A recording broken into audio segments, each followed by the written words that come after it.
창세기 39장 1절에서부터 6절까지 말씀, 제가 이 말씀을 봉독하겠습니다. 요셉이 이끌려 애굽에 내려가매 바로의 신하 춘이 대장 애굽 사람 보디발이 그를 그리로 데려간 이스마엘 사람의 손에서 요셉을 사니라. 여호와께서 요셉과 함께 하심으로 그가 형통한 자가 되어 그의 주인 애굽 사람이 집에 있으니 그의 주인이 여호와께서 그와 함께 하심을 보며 또 여호와께서 그의 범사에 형통하게 하심을 보았더라. 요셉이 그의 주인에게 은혜를 입어 섬김에 그가 요셉을 가정 총무로 삼고 자기의 소유를 다 그의 손에 위탁하니 그가 요셉에게 자기의 집과 그의 모든 소유물을 주관하게 한 때부터 여호와께서 요셉을 위하여 그 애굽 사람이 집에 복을 내리심으로 여호와의 복이 그의 집과 밭에 있는 모든 소유에 미친지라. 주인이 그의 소유를 다 요셉의 손에 위탁하고 자기가 먹는 음식 외에는 간섭하지 아니하였더라. 요셉은 용모가 빼어나고 아름다웠더라. 아멘. 명세빈이라는 배우가 있었는데요. 이 CF 광고로 일약 이 배우를 대스타를 만들었습니다. 근데 이 명세빈이라는 배우가 이때 머리를 삭발을 하고 나왔거든요. 이게 무슨 광고냐면 말하지 않아도 알아요. 모르십니까? 예, 초코파이 광고입니다. 초코파이.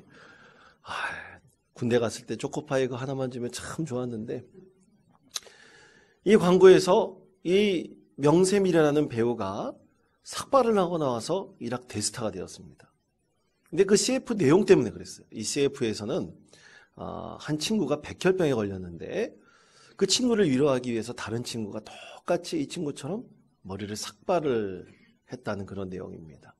그런데 여러분 이것은 CF에서만 있는 얘기로 많은 사람이 생각을 했는데요. 그런데 이 이야기가 실제로 일어났습니다. 2016년 미국 콜로라도주 브룸필드 메리디안 초등학교에서 삭발식이 진행이 되었습니다. 이때 1년 전부터 근육의 횡문 근육 쪽이라고 하는 암이 발생한 마리 팩이라고 하는 9살 난 여자아이가 있었는데요. 이 아이가 1년 동안 열심히 항암 치료받고 다 나았습니다. 학교에 오려고 그러는데 자기는 머리가 하나도 없어요. 그래서 너무나 창피합니다. 친구들에게 왕따 당한 것 같고 놀림거리가 될 것 같아요. 도저히 학교를 갈 수 없습니다. 그때 옆집에 살고 있던 같은 반 친구 카메론이라는 친구가 이 친구를 내가 도와줘야겠다. 위로해줘야겠다. 그러면서 자기 마음속에 이 친구와 똑같이 머리를 삭발해야겠다는 마음이 들었어요. 그래서 어머니에게 얘기했죠. 어머니는 너무나 귀하다고 그 생각이 흥락해 주었고 그리고 그것을 어머니와 함께 교장 선생님께 가서 얘기했습니다. 교장 선생님이 그 아이의 마음이 너무나 따뜻하여서 칭찬해주고 그래 한번 해보자 라고 했는데 그것이 소문이 났어요. 그랬더니 80여 명이나 되는 아이들과 또 교사들, 학부모들까지 함께 참여하여서 그 학교에서 삭발식이 진행이 되었습니다. 사진을 한 장 또 봐주시기 바랍니다. 사진 보면 카메론이라는 아이와 마리팩이라는 아이가 있습니다. 삭발식이 진행되는 바로 그 자리입니다. 그 시간입니다. 80여 명에 되는 아이들과 또 학부모들이 함께 그 자리에서 교사들과 함께 삭발식을 했는데 마리와 마리 어머니의 두 눈에선 하염없이 감동의 눈물을 흘렸습니다. 이제는 마리는 더 이상 창피한 마음을 가지고 학교 갈 이유가 없죠. 많은 아이들이 그와 함께 똑같이 삭발을 하고 있었기 때문입니다. 여러분 사람과 사람의 만남에 감동이 있습니다. 사람과 사람 관계에서의 그 사이에서 주는 감동이야말로 이루 말할 수가 없습니다. 특히 하나님의 사람에 통해서 이루어지는 만남을 통해서 주시는 감동이야 더 크고 놀라운 은혜를 우리 가운데 줍니다. 여러분 오늘 사람과 사람 사이에 만나서 감동을 준 한 인물을 성경에서 우리에게 소개하고 있는데 바로 요셉입니다. 요셉은 그 이름의 뜻이 하나님의 돕는 자라는 뜻입니다. 하나님의 도움이라는 뜻이에요. 요셉을 통해서 하나님께서 많은 사람을 도와주고 또 요셉을 통해서 하나님께서 역사하신 것입니다. 요셉이 많은 사람을 기쁘게 하고 즐겁게 한 사람이 되었습니다. 그럼 어떻게 하나님께서 그를 통해서 하나님의 도우미로 삼아주셨고 많은 사람을 기쁘게 하고 감동을 주었을까요? 여러분 오늘 말씀의 배경은 이렇습니다. 요셉은 꿈풀이를 잘못하다가 형들의 미움을 받았어요. 처음에 형들이 그를 죽이려고 했습니다. 그러나 다행스럽게도 유다라는 형이 말려서 이스마엘이라고 그 자손들이 이끄는 노예상들에게 요셉을 팔았습니다. 목숨은 부지할 수 있었죠. 그러나 아버지에게는 요셉이 죽었다고 속였습니다. 아버지는 아들이 죽은 그 마음을 가지고 살 수밖에 없죠. 그런데 그 당시에 한 가족의 구성원에서 죽었다는 것, 그 소식이라는 것은 주민등록번호, 오늘날에서 주민등록번호가 사라진 거나 마찬가지입니다. 이 세상에 존재하지만 존재하지 않는 자가 되었다는 뜻입니다. 그처럼 요셉은 노예로 팔려나가 평생 노예로 살다가 죽을 수밖에 없는 운명에 처해지게 되었죠. 원치 않는 인생이죠. 그러나 하나님께서는 그를 통해서 역사하셨습니다. 많은 사람이 이런 처지에 된다면 자기 스스로를 비관하다가 죽을 수밖에 없었을 것입니다. 그러나 요셉은 그렇게 살지 않았습니다. 하나님께서 요셉을 복되게 해주셨습니다. 그러면 하나님께서 요셉을 어떤 이유로 복되게 해 주셨을까요? 그 첫 번째 이유는 바로 하나님께서 그와 함께 하셨기 때문입니다. 자, 창세기 39장 3절의 말씀 우리 목소리를 합하여 함께 읽겠습니다. 그의 주인이 여호와께서 그와 함께 가심을 보며 또 여호와께서 그의 범사에 형통하게 가심을 보았더라. 아멘. 자, 여러분 말씀을 잘 보십시오. 애굽의 친위 대장 보디발은 하나님을 모르는 사람입니다. 바알신만 아는 사람이죠. 그런데 오늘 이 3절의 말씀을 보면 그의 주인 이 보디발이 여호와께서 요셉과 함께 하심을 보았고 또 그리고 여호와께서 그를 형통케 하심을 보았습니다. 하나님을 알지 못하는 사람이 하나님께서 요셉과 함께 하심을 보고 하나님께서 요셉을 형통케 하심을 보았다는 뜻입니다. 사랑하는 성도 여러분, 우리를 보고 많은 사람들이 저 예수 믿는 사람을 하나님께서 형통케 하시는구나. 하나님께서 저 믿는 사람과 함께 하시는구나. 라는 것을 수천 년 전에 요셉에게 하나님께서 그렇게 임하셨다는 것을 보디발이 보고 감동했다는 뜻입니다. 사랑하는 성도 여러분, 하나님께서는 요셉을 이렇게 축복하셨습니다. 복되게 하셨습니다. 그리고 그를 형통케 하심으로 요셉을 통해서 믿는 사람이 저렇게 복을 받는구나라는 것을 보여주셨습니다.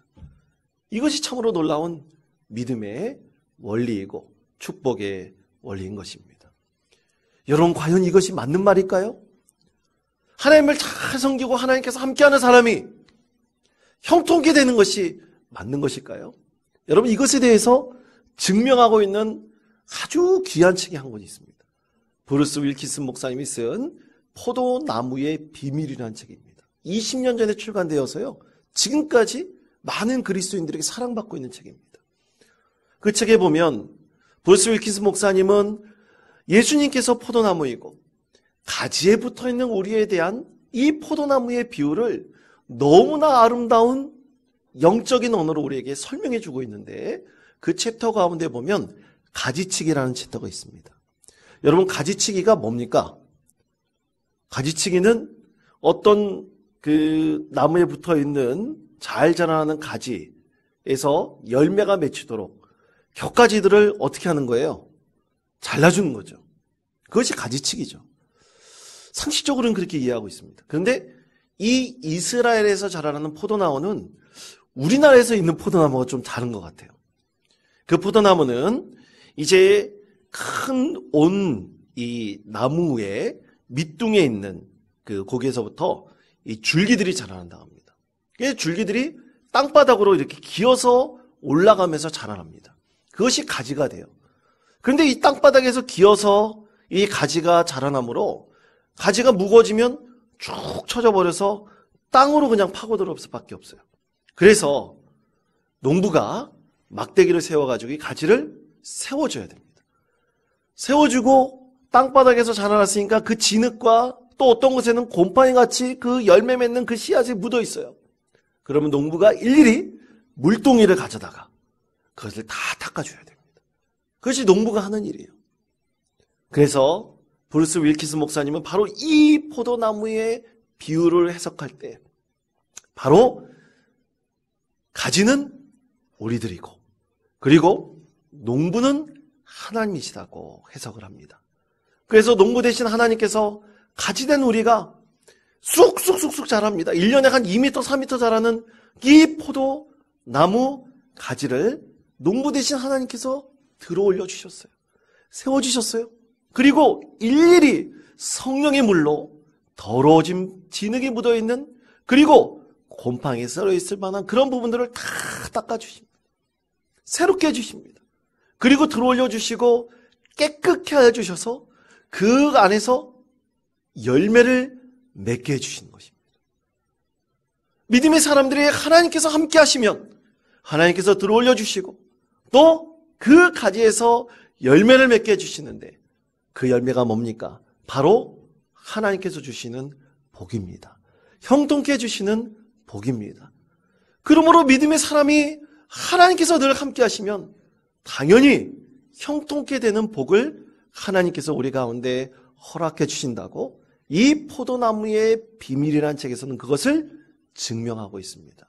사랑하는 성도 여러분, 하나님께서 함께 가시는 모든 사람은 하나님께서 형통케 하심을 많은 사람들이 보게 될 것이라고 믿습니다. 여러분, 그런데 믿는 사람이 이것이 복인데 하나님께서 우리를 씻겨주실 때 그 가운데 참으로 많은 복이 있다고 분명히 믿는데 만약 많은 사람들이 예수 믿는 사람들을 비난하면 어떡할까요? 제가 어떤 인터뷰 방송, 유튜브 방송을 듣는데 그 유튜브 방송 아나운서가 자기는 이 세상에서 가장 먼저 없어져야 될 직업 1위가 목사라고 하더라고요. 제가 그 얘기를 듣고 야, 내가 가장 먼저 사라져야 될 사람이구나. 그런 생각을 하게 돼서 참 자괴감이 들었습니다. 여러분, 만약 그렇다고 한다면 저나 목사의 직분을 갖고 있는 모든 사람들이 하나님께서 함께 하셔서 형통하는 은혜와 복을 보여주지 못했기 때문이겠죠. 하나님 앞에 온전한 신앙생활을 하지 못했기 때문일 것입니다. 여러분, 믿음 생활 잘하는 것, 그것은 이 세상 많은 사람들에게 형통케 되는 것을 보게 하는 것입니다. 사랑하는 성도 여러분, 오직 하나님과 함께 가셔서 많은 사람들이 여러분의 삶을 보았을 때 보디발처럼 저 사람은 하나님께서 함께 하셔서 형통케 해주시는구나. 하나님께서 우리를 형통하게 인도해 주시는구나 라는 것을 증명할 수 있는 믿음의 사람 되시기를 간절히 축원드립니다. 두 번째로는 하나님께서 그를 복주신 이유인데 그 주인을 온전히 섬겼습니다. 자, 창세기 39장 4절의 말씀입니다. 이 말씀 우리 다 같이 한 목소리로 읽겠습니다. 요셉이 그의 주인에게 은혜를 입어 섬김에 그가 요셉을 가정총무로 삼고 다 그의 손에 위탁하니. 아멘. 자, 요셉은 자신의 주인 보디발을 온전히 섬겼습니다. 대충 섬긴 것이 아닙니다. 정말 진심을 다해서 온전히 섬겼습니다. 그래서 보디발은 요셉에게 모든 것을 다 맡겼죠. 그만큼 충성된 사람이 없었기 때문입니다. 사랑하는 성도 여러분, 믿는 사람은 이래야 됩니다. 요셉과 같아야 됩니다. 믿음은 곧 충성입니다. 내게 맡겨주신 그것에 최선을 다하여 충성해야 됩니다. 그래서 고린도전서 4장 2절 말씀에 보면 그리고 맡은 자들에게 구할 것은 충성이라고 했습니다. 믿음의 사람이라면 우리에게 맡겨진 일에 최선을 다할 수 있도록 늘 하나님께 충성을 다할 것을 구해야 됩니다. 바로 그런 사람에게 하나님께서 복을 주시고 형통의 은혜를 더하여 주십니다. 왜 그것에 대해서 기도해야 될까요? 이것이 믿음의 근본이 되기 때문입니다. 여러분 생각해 보십시오. 믿음이 좋은 사람이 충성하지 않는다? 믿음에 신실한 사람이 맡은 일에 책임을 다하지 못한다? 과연 그것이 정말로 믿음의 사람이 행해야 될 것일까요? 여러분, 믿음이 좋다는 것은 우리에게 맡겨진 일에 충성을 다하는 것과 정비례합니다. 그것이 진정으로 하나님께서 주시는 우리의 은혜이고 하나님께서 우리에게 맡겨주신 사명을 다하는 것입니다. 스코틀랜드의 성서신학자 윌리엄 바클레이는 충성된 종에 대해서 이렇게 말했습니다. 종이란 주인에게 세 가지를 지켜야 된다. 그것은 절대 복종, 절대 겸손, 절대 충성이라고 했습니다. 종교개혁자 마틴 루터는 하나님으로부터 맡겨진 달란트에 충성을 다하는 사람은 하나님께서 인정받아 더 많은 것을 맡게 된다고 말하였습니다. 여러분 믿으십니까? 그렇습니다. 믿음에 신실한 사람이야말로 충성된 사람입니다. 하나님께서 그 충성된 사람을 반드시 형통케 해주십니다. 오늘 말씀의 주인공 요셉을 보십시오. 하나님께서 그 충성된 요셉을 복되게 하셨습니다. 여러분, 요셉은 결국에 보디발 아내의 유혹 때문에 내쫓김 당하지 않았습니까? 감옥에 들어가지 않았습니까? 배신당했습니다. 그런데도 요셉은 하나님께서 형통케 하셨습니다. 하나님께서 늘 함께 하심으로 그는 감옥에서도 간수장의 신뢰를 받아서 그 모든 일을 그곳에서 감당하는 충성된 사람이 되었습니다. 자, 창세기 39장 21절에서부터 23절까지 말씀입니다. 우리 다 같이 목소리를 합하여 함께 읽겠습니다. 여호와께서 요셉과 함께 하시고 그에게 인자를 더하사 간수장에게 은혜를 받게 하심에 간수장이 옥중 제수를 다 요셉의 손에 맡김으로 그 재반 사물을 요셉이 처리하고 간수장은 그의 손에 맡긴 것을 무엇이든지 살펴보지 아니하였으니 이는 여호와께서 요셉과 함께 하심이라. 여호와께서 그를 범사에 형통하게 하셨더라. 아멘. 사랑하는 성도 여러분, 이런 사람 있습니까? 이런 사람이 바로 오늘 예배드리는 믿음의 성도들임을 믿습니다. 하나님 늘 잘 섬길 때, 하나님과 함께 할 때 하나님께서 여러분을 형통케 해주시고, 비록 곤란과 어려움이 있더라도 요셉처럼 충성하는 믿음의 사람에게 하나님께서 그를 통해서 다시 형통케 해주시는 은혜가 있을 것이라고 믿습니다. 여러분 낙심하지 마십시오. 좌절하지 마십시오. 여러분이 기도하는 그대로 믿음의 사람에게 주시는 형통의 은혜가 여러분 가운데 반드시 임할 것이라고 믿습니다.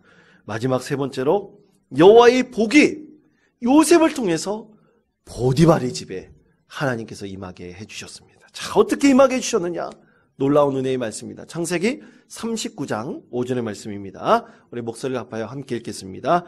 그가 요셉에게 자기의 집과 그의 모든 소유물을 주관하게 한 때부터 여호와께서 요셉을 위하여 그 애굽 사람의 집에 복을 내리심으로 여호와의 복이 그의 집과 밭에 있는 모든 소유에 미친지라. 아멘. 자, 39장 5절 상반 부분에 다시 한번 보시면 요셉에게 자기 집과 그의 모든 소유물을 주관하게 한 때부터라 그랬습니다. 그때부터 하나님께서 안 믿는 사람이에요. 하나님을 모르는 사람이에요. 이방신을 믿는 사람입니다. 보디발에게 어떻게 하셨다고요? 보디발의 소유에 복을 주셨습니다. 이것이 바로 믿는 사람들에게 주시는 축복의 원리입니다. 여러분, 그러므로 우리에게 맡겨진 일에 최선을 다하십시오. 그리고 내가 섬기는 직장, 그리고 내와 함께 가는 모든 사람, 그리고 내가 함께 이루는 기관들, 그리고 속해 있는 공동체, 거기에서 여러분에게 맡겨진 일에 최선을 다하십시오. 그래서 믿는 사람이 이렇게 형통케 하는 은혜가 바로 여러분이 속해 있는 직장과 또 기관과 또 여러분과 함께하는 사람에게 복이 되는 은혜를 더하십시오. 그때 하나님께서 여러분 가운데 요셉과 같은 축복을 내려주실 것이라고 믿습니다. 제가 과거에 제자훈련을 시킬 때 광화문에 있는 정부종합청사에서 일하시는 안수 집사님이 계셨습니다. 한 3급 정도 되는 공무원입니다. 3급 정도면 굉장히 높은 위치죠. 근데 이 집사님이 인사 담당을 하셨는데 이 제자훈련 받는데 여러 집사님들과 함께 제자훈련 할 때 좀 고민을 얘기하시더라고요. 자기가 그 정부종합청사에서 일하면서 신회 활동도 열심히 하고 자기와 함께 신회를 잘 섬기면서 신앙이 좋은 후배가 있었답니다. 교회에서도 열심히 신앙생활하고 칭찬받는 안수 집사였어요. 그래서 함께 이렇게 신앙의 공동체를 이루면서 신회에 잘 섬기고 예배하는데 어느 날 자기 윗상관이 그 신회 활동을 잘하는 후배와 또 믿음이 없는 한 후배가 있었는데 이 둘 중 한 사람을 다른 부서로 인사 조치하라는 거예요. 근데 사실 인사 조치한다는 얘기는 좀 잘 있다가 명퇴하라는 얘기입니다. 그래서 축소를 시켜야 되는데 부서를 그중에 한 사람을 이제 인사 조치하라는 거예요. 근데 팔은 안으로 굽는다고. 여러분 기왕이면 다홍치마 아니겠습니까? 그래서 믿는 사람에게 이렇게 좀 그 사람을 붙잡아 두려고 그랬어요. 그런데 이 믿는 친구와 믿지 않는 이 두 사람을 비교해 보는데 주변의 인사평가가 너무나 좋지 않은 겁니다. 믿는 사람이 이 직장 동료들과의 관계가 안 좋고 그리고 맨날 핑계대는 것이 나 교회 가야 된다 그러면서 일찍 퇴근하고 또 교회 가야 된다 그러면서 말씀 들어야 된다 그러면서 자꾸만 입에서 그런 핑계를 대었다는 것입니다. 근데 주변 사람들에게 자기 일은 하지 않고 믿음 생활하는 사람으로만 그렇게 낙인이 찍혔어요. 둘이 비교해 보니까 도저히 인사평가에서 좋은 점수를 줘서 믿는 사람을 그 자리에 둘 수가 없었다고 합니다. 그래서 과연 어떻게 해야 되는가 고민을 나누었던 그런 기억이 있습니다. 사랑하는 성도 여러분, 믿음에 있어서 충성이란 무엇일까요? 그것은 성실함입니다. 신실함입니다. 사실 믿음 생활할 때 피곤해요. 믿는 사람이라고 하면 그렇게 눈을 보면서 우리를 쳐다볼 수가 있습니다.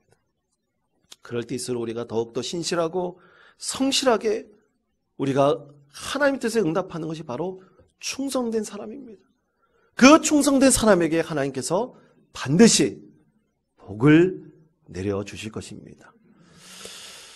그리스도인으로서 우리에게 맡겨진 이 충성을 다하는 것 참 쉽지 않습니다. 여러분 일터에서 우리의 영성을 지켜나가는 것이 얼마나 힘들고 어려운 일입니까? 최근에 많은 성도들에게 자신의 경험담을 이야기함으로써 일터에서의 영성을 지켜나가는데 애쓰는 이철규 원장님이란 분이 계십니다. 이 치과 의사입니다. 오늘도 그날처럼이라는 책으로 많은 성도들의 사랑을 받고 있습니다. 그는 처음에 예수 믿는 사람은 아니었어요. 불교인이었습니다. 그래서 아내하고 결혼할 때 교회를 그냥 다니겠다고만 약속을 했죠.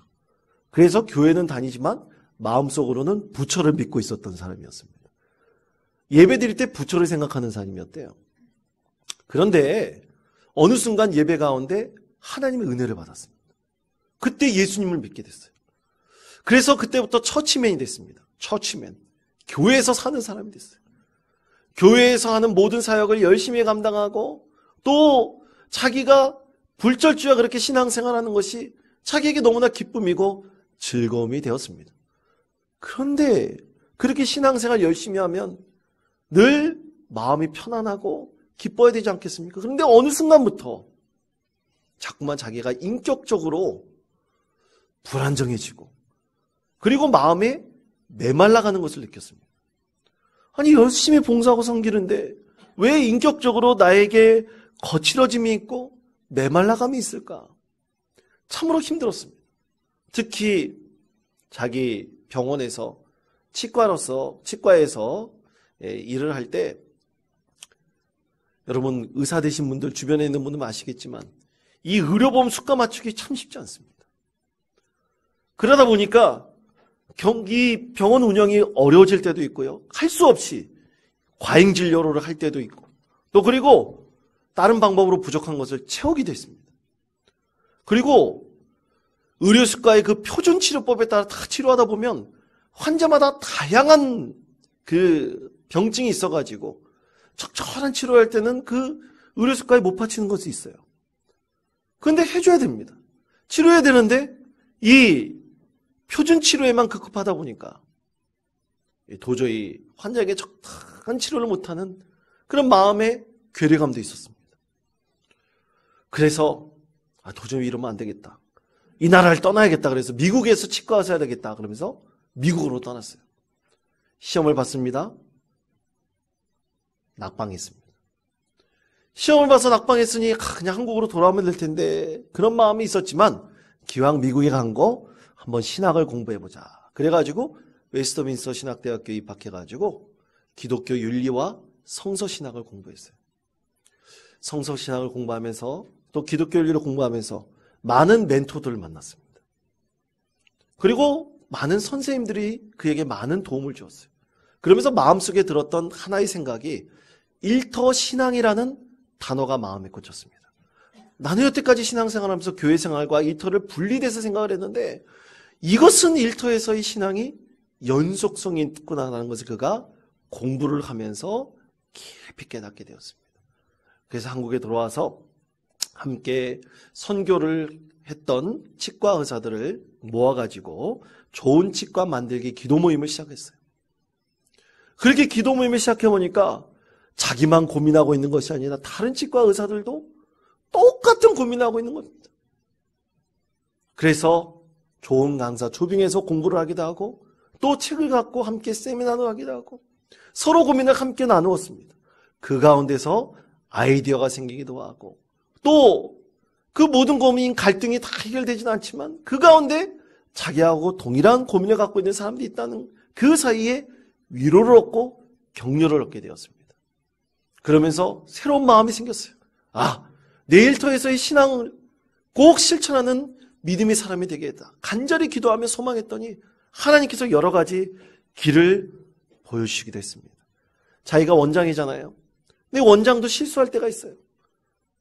잘못할 때가 있습니다. 그러면 환자에게 솔직하게 제가 실수했습니다. 잘못했습니다. 직원들에게도 잘못했습니다. 용서해 주십시오.